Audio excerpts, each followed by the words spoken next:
na na na.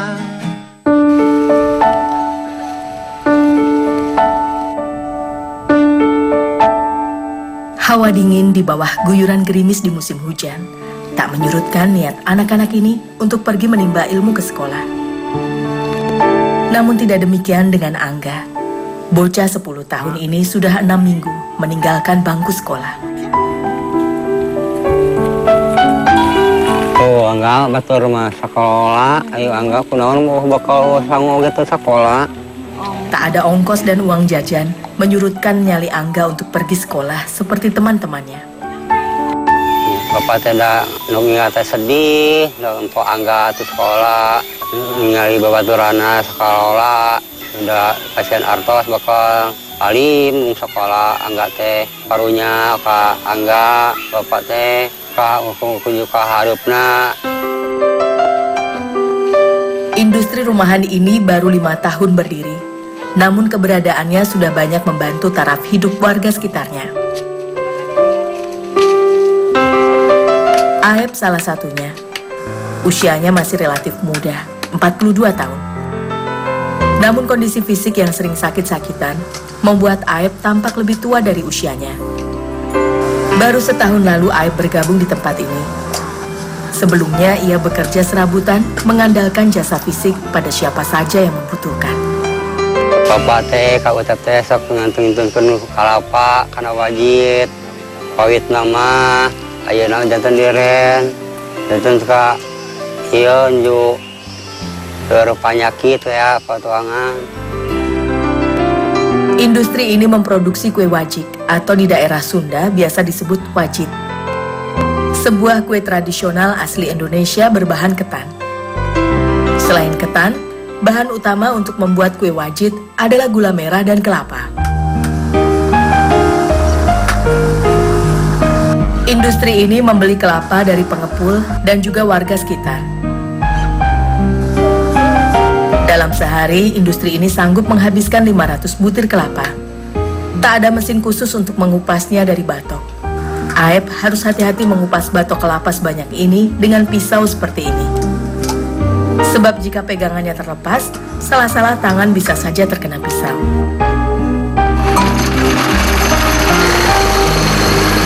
Setelah dibuang batoknya, selanjutnya kelapa diparut. Kelapa yang digunakan boleh kelapa tua ataupun kelapa muda. Industri ini menggunakan campuran kelapa yang masih bersantan. Sebab ada pula proses pembuatan wajit yang hanya menggunakan ampas parutan kelapa sebagai campurannya. Wajit dengan parutan kelapa yang masih memiliki kandungan santan seperti ini tentu saja jauh lebih gurih dalam cita rasa.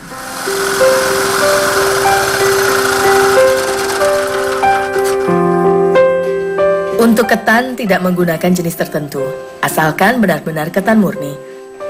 Hal ini penting diperhatikan, karena ketan yang tercampur beras akan menjadikan tekstur wajit terlalu lembek dan mempengaruhi cita rasa.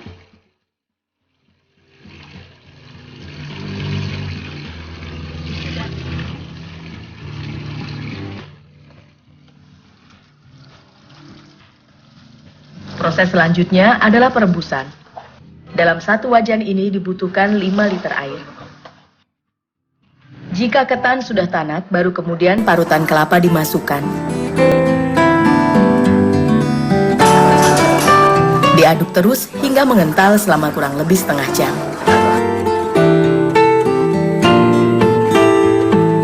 Dalam satu kali adonan ini dibutuhkan 5 kg kelapa parut, 5 loyang ketan, dan 12 kg gula merah. Selama proses memasak, adonan harus terus diaduk sekitar 2,5 jam, hingga benar-benar tanak. Karena jika pengadukan terhenti, adonan yang banyak mengandung gula ini akan cepat gosong. Semakin matang dan mengental, adonan pun akan semakin berat dan butuh tenaga ekstra. Karenanya proses pengadukan atau yang biasa disebut ngocek ini dikerjakan oleh pekerja laki-laki. Rata-rata pekerja di sini membuat adonan 3 kali dalam sehari. Proses inilah yang dirasakan paling sulit bagi Aep. Tenaganya tak lagi sekuat para pekerja lainnya. Abi kerja ngecek, pura-pura ngecek adonan, dah rezeki atas lain sama tekiat, abot, tidak malu nana, kiat kur 3 kali ngecekeun. Di tempat ini, Aep memang hanya sebagai tenaga bantu-bantu saja. Atas dasar rasa iba, Aep diterima bekerja di sini. Kalau semangat kerjanya memang tinggi gitu, semangat kerjanya. Cuman ya itu fisiknya sering sakit-sakitan. Kunaon Capek buang panjang kangkeng. bisi capek istirahat heula we ulah maksakeun Baru 1 bulan belakangan, Aep aktif bekerja kembali. Sakit di dalam perutnya pernah membuat Aep tak berdaya, hingga ia terpaksa berhenti bekerja selama 5 bulan.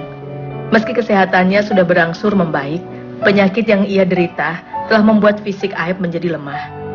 Alhamdulillah, ayeuna mah tos mendingan, biasa digawe. Awalnya industri ini hanya menggunakan 3 buah wajan untuk proses produksi. Seiring berkembangnya usaha, kini industri ini menggunakan 12 wajan besar setiap harinya untuk membuat 40 kali adonan wajit. Untuk meningkatkan jumlah produksi, industri ini juga menggunakan 2 buah mesin dalam proses pemasakan. Mesin ini bisa memuat 30 kg adonan. Sedangkan jika menggunakan wajan dengan tenaga karyawan, paling banyak hanya sanggup mengaduk 18 kg adonan. Karena tidak menggunakan pengawet, wajit ini harus benar-benar tanak. Sebab jika tidak tanak, wajit akan cepat basi. Setelah tanak, adonan wajit diangkat dan tanpa menunggu dingin, wajit langsung dicetak ke dalam loyang. Setelah dituang ke dalam loyang, wajit kemudian dipadatkan dengan menggunakan paralon.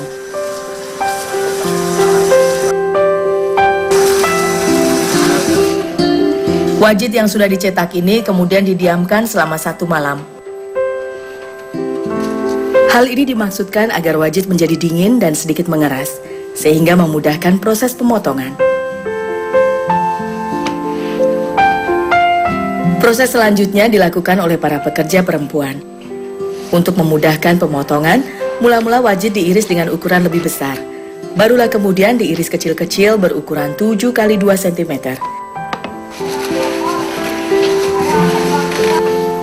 Tiap irisannya kemudian dibatasi dengan penyekat kayu.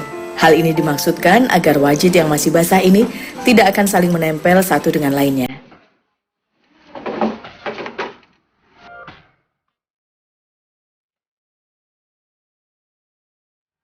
Setelah proses pengirisan, wajit kemudian dijemur di bawah panas matahari. Hal ini bertujuan agar permukaan wajit menjadi kering. Proses penjemuran ini tidak membutuhkan waktu lama. Jika satu sisinya sudah kering, wajit kemudian dibalik pada sisi yang lainnya.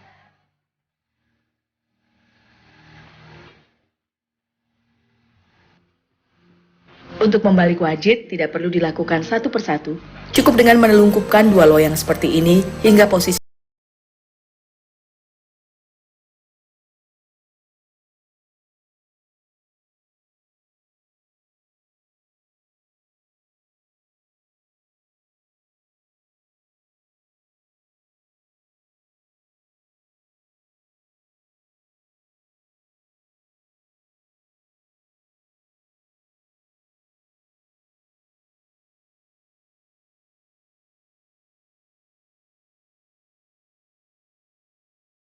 adalah pengepakan.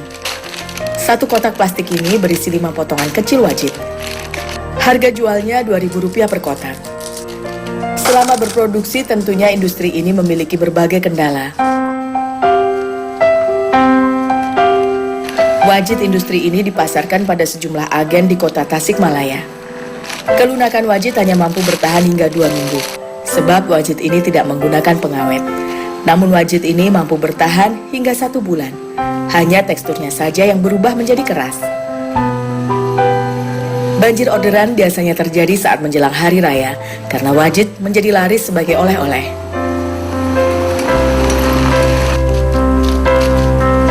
Istri Aep, Nurlela, juga bekerja sebagai tenaga bantu di industri ini. Tugasnya ringan saja, yaitu proses penjemuran dan pengepakan. Ia belum dipercaya sang juragan untuk proses yang lain. Tetiasa gitu ngeureut mah gitu, teu acan tiasa gitu. Bilih teu sami geuningan gitu.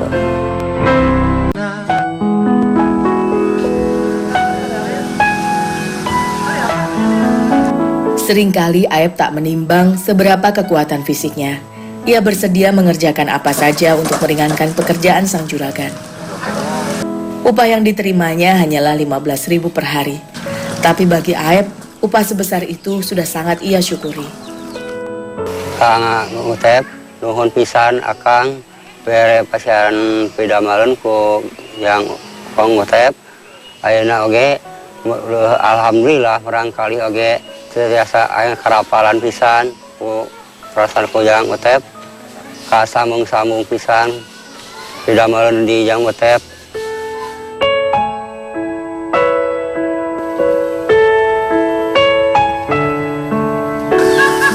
Karung-karung berisi pakan ayam ini tentu saja tidak ringan.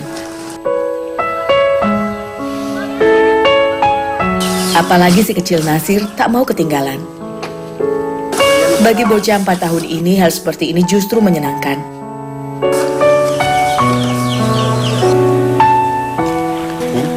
Bapak, capek teh di dama di wajib teh. Capek. Ulah dipaksakeun atuh ait capek mah. Iya. Engke urang istirahat bae. Iya. Ayo tuh orang uih. Ayo. Nurlela berusaha selalu mengingatkan Aep untuk tidak terlalu memforsir fisiknya. Abi mah sedih na teh Mbak, sok sieun teu kanyoanan maut dan ninggal sarirana rot we. Dukaku naonnya. Itu anaknya kecil-kecil.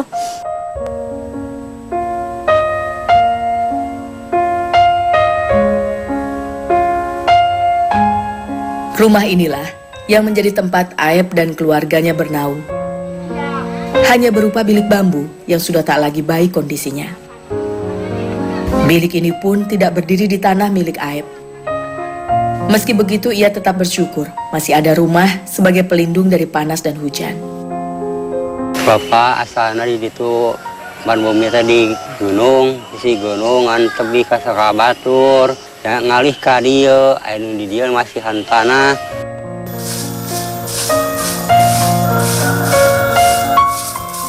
Bukannya tak berterima kasih, namun kadang terbersit rasa tak enak hati ketika harus tinggal berdekatan dengan pemakaman seperti ini. Makam yang senantiasa harus ia rawat, meski bukan makam leluhurnya sendiri. Bapak teh hoyong mah tenten hayangnya tanah nyarira, kan bapak tegaduh jeung arto jeung meserna, bujang-bujang keur meserna. Saya kletik gede oge gaduh ku tanah bumi nyarira mah raos. Cicing dia kuburan, saya rencang, saya sesaha, saya batul bakeung bapak teh.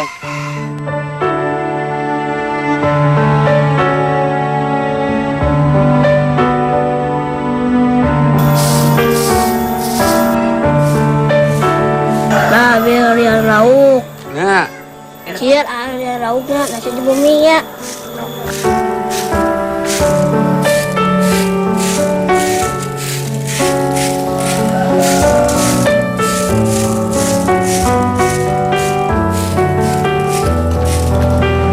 Saat-saat seperti ini seharusnya Angga tengah berjibaku dengan buku di sekolah. Namun kondisi sulit orang tuanya seakan melemahkan semangatnya. Sebagai anak-anak, ia pun ingin punya keceriaan seperti teman sebayanya. Namun ia tak mungkin membebani kedua orang tuanya dengan meminta ongkos dan uang jajan setiap hari. Cara inilah yang akhirnya ditempuh Angga, membantu apa saja untuk meringankan beban ayah ibunya. Kedua orangnya tak seperti kebanyakan masyarakat kampungnya yang punya empang atau balung sendiri untuk memelihara ikan. Dengan penghasilan kedua orang tuanya yang minim, tak mungkin keluarganya menikmati lauk untuk makan sehari-hari. Angga baru bisa mendapat ikan dengan mencari ke sungai atau parit. Jika ada tetangga sedang memanen balong seperti ini, menjadi suatu kegembiraan yang tak terkira baginya.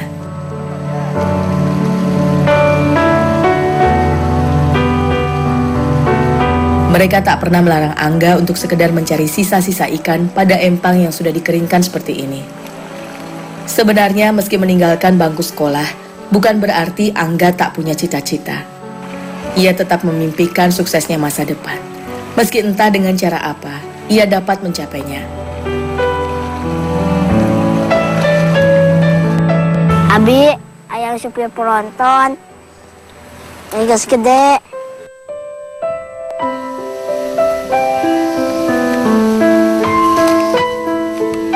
Daun ungu alias daun handelem ini sering dipetik ibunya untuk mengobati sang ayah. Daun yang biasanya tumbuh liar ini berwarna ungu, memudahkan Angga untuk menghafalnya, sehingga ia tak khawatir salah petik dengan daun lainnya.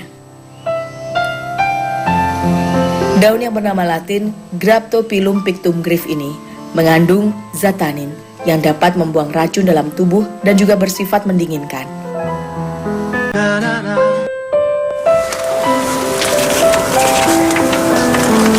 Ayo lauk. Di mana Angga? Nyair. Eta naon? Daun nulum. Kayak orang ubaterkeun ku bapaknya. Nurlela sering merasa haru setiap kali Angga melakukan hal untuk membantu meringankan bebannya. Keresaan anak mah si Angga mah ngalah suluh. Ngageri di nyanak karung, nyanak ngalah suluh eta teh. Aya mulung kalapa, Mbak. Tukang kalapa teh ngajak mulung kalapa eta teh. 7.000 nyanyanak acis ka bumi teh. Ya mamah cenah tah kanggo mese rencang.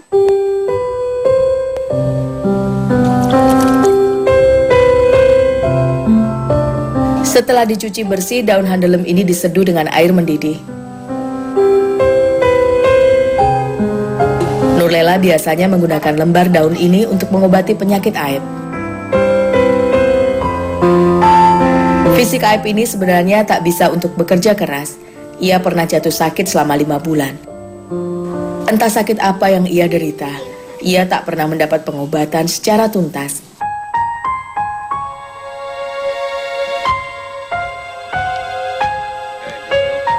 Pak, yeuh heula ceuihan heulem, ami tiis kana patuangan, ami teu panas. Be, kuapa dieu atuh. Aib sebenarnya memiliki kartu jaminan kesehatan. Namun untuk berobat ke rumah sakit, ia harus berpikir berulang kali. Bapak, ngecek mama oge ulah berat-berat teuing geura gawena. Boro-boro bapak nyari gawe berat, jajan budak teu araya, hutang oge sabanuna lagi. Butuh biaya transport yang tidak sedikit. Sedangkan penghasilannya untuk makan sehari-hari saja masih sering kali kurang. Selama 5 bulan Aib tak bekerja, Nurlela pun terpaksa hutang sana-sini untuk menambal kebutuhan sehari-hari. Berkali-kali ke rumah sakit tentu saja membutuhkan ongkos yang tidak sedikit. Hingga saat ini belum sedikit pun hutang itu yang bisa ia cicil. Cekolot mahnya aya jual-jualeun da moal utang-utang ya Mang Asep. Kitunya abi teh lamun aya icaleun naon di mumi sakieu katinggalan aku mbaknya, abi teh teu aya naon-naon, abi teh teu aya icaleun nya. Utang-utang gitu abi teh. Sa, ieu sok tah nurusan ibu, sok tadi dia. Nah, sok diajar weh. Bapak tidur. Seperti inilah kesulitan yang dihadapi Angga. Bocah berusia 10 tahun ini sama sekali tak bisa menulis. Tangan Angga seperti kaku setiap kali digerakkan untuk menulis. Sudah sering kali Aib mencoba mengajari, tapi belum juga terlihat hasilnya. Sebenarnya pada anak sulungnya ini Aib begitu banyak menitipkan harapan. Ia tak bisa membayangkan bagaimana masa depan Angga nantinya. Ia pun tak bisa memaksa Angga untuk pergi sekolah. Angga teh kuapa dipetahan teh sampai penanganan sok diheuraskeun wae gitu.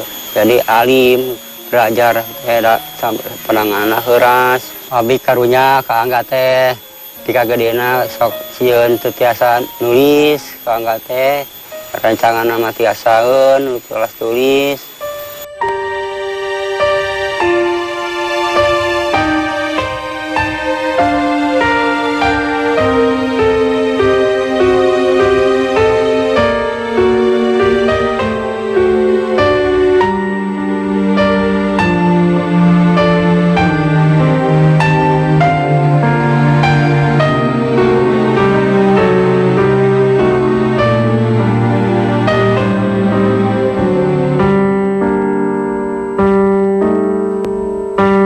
Hanya dalam doa, Aib bisa mengungkapkan segala kegelisahannya.